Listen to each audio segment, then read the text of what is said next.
All right, and our final ensemble for this evening is the Cedar Valley High School Wind Symphony.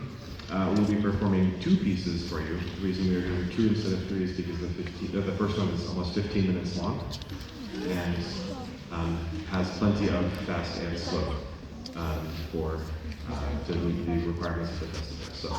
So the first piece, I want to tell you just a little bit about it. I try to avoid talking too much at concerts, but this piece is very interesting. I heard this piece the year it was composed, actually, in Texas, at the University of North Texas.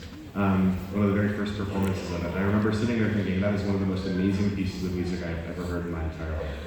And just being blown away, and I've been fascinated by it ever since, and thought it was just such a cool piece. And about 3 years ago, some of our students started asking if they could play it. And I was like, no way, no way. It's mostly collegiate repertoire played by college bands and professional bands. Anyway, the students kept asking and asking and asking, and some of the very first students to ask about it are now seniors. And as I was looking at music for the festival, I actually just, I don't even know what made me think about it, but I thought about this piece and actually thought it would be a good fit. So it is a long piece. It's called The Frozen Cathedral, and it was actually commissioned by a college band director who asked John Mackey to write a piece in memory of one of his children who recently passed away.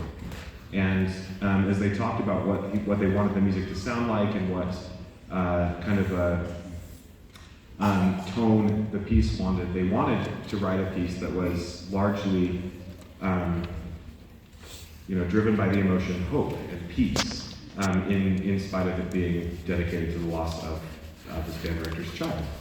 And as he composed the piece, he was drawn to the idea of mountains as a representation of connection with spiritual things and people finding peace in nature, and was drawn specifically to the Alaskan wilderness and Mount McKinley or Denali.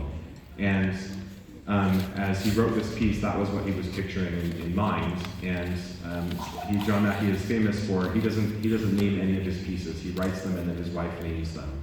And as he was talking about the meaning of the piece, and as his wife listened to the piece, she named it The Frozen Cathedral. And so we'll perform that first, and I'll talk about the next one.